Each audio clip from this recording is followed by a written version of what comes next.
Bon, ça pourrait être intéressant de se débarrasser du décor pour ne garder que le personnage principal. Donc, il y a plein de manières de le faire. En voilà une. Dans la palette des calques, on va créer au-dessus de tous les calques. Et c'est pour ça que j'active le calque du dessus, parce que dans Photoshop, quand on crée un calque, il se met toujours au-dessus du calque qui est activé. On va créer un calque vide. Avec le signe plus, voilà. Calque vide, dans lequel vous allez pouvoir dessiner en blanc au pinceau. Donc pinceau ici, mode d'application normal, opacité 100%. Je clique là et sur la double flèche, j'ai bien du blanc ici, d'accord? Je clique là et puis sur la double flèche. Attention, si vous cliquez là et que vous choisissez du blanc dans le sélecteur de couleurs qui est apparu, l'erreur habituelle, c'est d'aller pousser la pastille là, sauf que ce n'est pas du blanc. Vous n'êtes pas à 100% luminosité. C'est en la poussant vraiment dans le coin. Mais pourquoi est-ce que vous utiliseriez le sélecteur de couleurs alors qu'il suffit de cliquer là-dessus pour remettre à zéro noir et blanc, puis cliquer sur la double flèche. Voilà, on dessine avec du blanc. Avec un pinceau, pour bien faire, à bord net. Donc dans ce cas-ci, CTRL-ALT, clic gauche du Mac, clic droit du PC, et je prends de la dureté 100%. Voilà, et je dessine en blanc pour enlever des taches là où je veux. Ah oui, on a juste un petit problème, c'est que ça fait des grumeaux. Quand on trace comme ça, vous voyez, ça fait des bords bizarres. Donc on va lisser les traits quand même. Alors pour lisser les traits qu'on fait avec Photoshop, il faut aller dans le menu Fenêtre, paramètres du pinceau. Fenêtre, paramètres du pinceau. Et là, dans les paramètres du pinceau, vous avez le pas. Vous voyez qu'on a un trait qui est un peu grumeleux là. C'est juste une répétition de brush ronde. Vous allez diminuer le pas de manière à ce que ce soit un peu plus lisse. Voilà. À la place de 25%, je mets 11% par exemple. Donc là, quand je trace avec le pinceau, la forme ronde se répète plus et j'ai un trait un peu plus lisse comme ça. Voilà. C'est peut-être pas plus mal.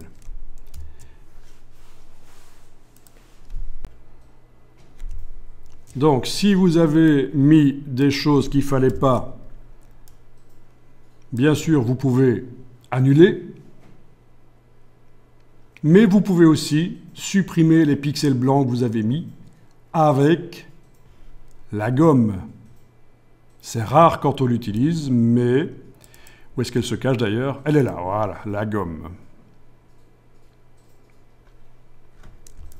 Même chose que pour le pinceau. CTRL, Option, clic gauche sur le Mac, clic droit sur le PC. Une gomme à bord net. Et j'enlève des pixels... oui, des pixels blancs, je dis bien. J'enlève des pixels blancs. Là. Ok, puis je reviens au pinceau pour remettre des pixels blancs. Donc voilà, va falloir comme ça moduler.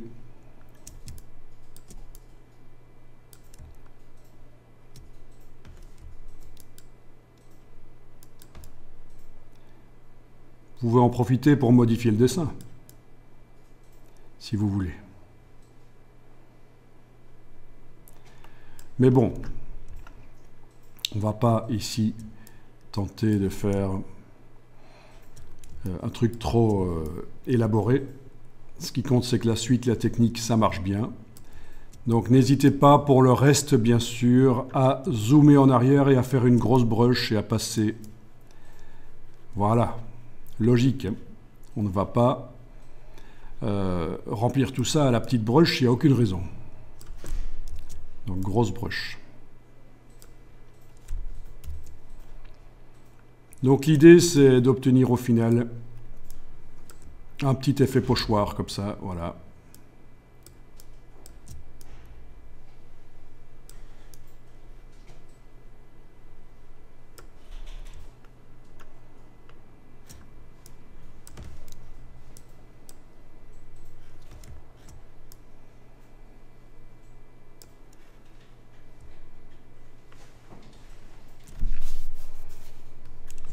Ouais, il ne serait pas interdit de faire un autre calque et dessiner en noir.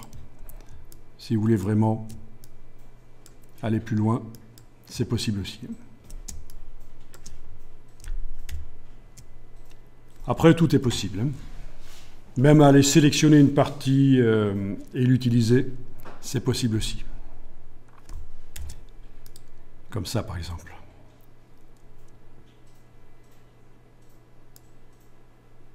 Allez sélectionner une partie, c'est possible au lasso. Demandez édition, copier avec fusion, comme ça tient compte de ce qu'on voit, même si c'est créé par plusieurs calques. C'est uniquement ce qu'on voit qui a été copié. Édition, coller, et donc sur un calque, j'ai ceci. Voilà. Je vais enlever l'œil en face des autres par Alt-clic sur l'œil.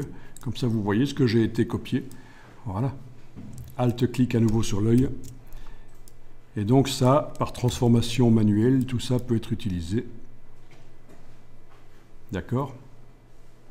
Enfin voilà, après, on peut faire énormément de choses pour améliorer son dessin. Il faut connaître un peu Photoshop. On voit, j'ai été prendre ça et par copier avec fusion et coller, puis transformation, j'ai été le mettre là, par exemple. Voilà, c'est des délires comme ça. Ok, quand vous avez fini ça, vous enregistrez.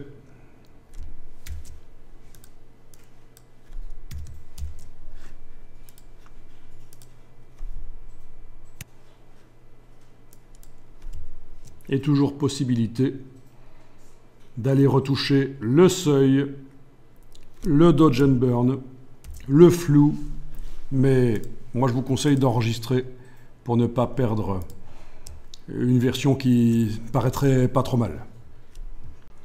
Alors avec certaines images, vous obtenez, au lieu de traits noirs sur fond blanc, vous avez des traits blancs sur fond noir.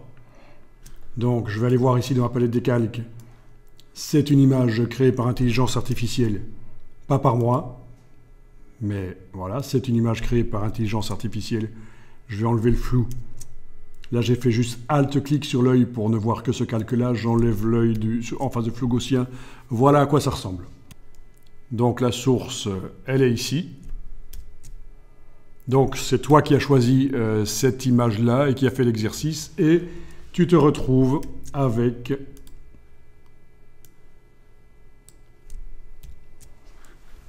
des traits blancs. Donc, on cherche quand même à faire des taches de vernis sur une carte de visite, par exemple, ou un packaging. Donc, ce que je vais faire ici, c'est activer le calque du dessus dans ton travail. Aller demander de faire un calque de réglage de type inversé.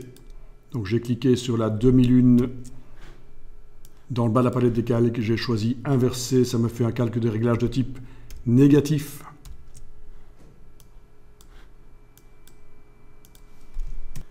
Alors, il y a 36 000 manières d'arriver à corriger ce travail. Non, pas 36 000. Une dizaine. Donc, comment faire? C'est surtout au niveau des yeux qu'on a perdu. Le reste, ça peut passer. Mais les yeux... J'active le lasso dans la palette des outils. Dans le masque de fusion du calque de réglage négatif, et je vais entourer la partie qui doit passer qui doit rester positive et remplir de noir. En ayant du noir à l'avant-plan, je vais faire Alt, Delete, et voilà, on va dire que ça c'est bon. Donc, touche Shift si je veux voir comment c'était avant. Voilà. Donc j'ai juste recréé rapidement une espèce de forme d'œil.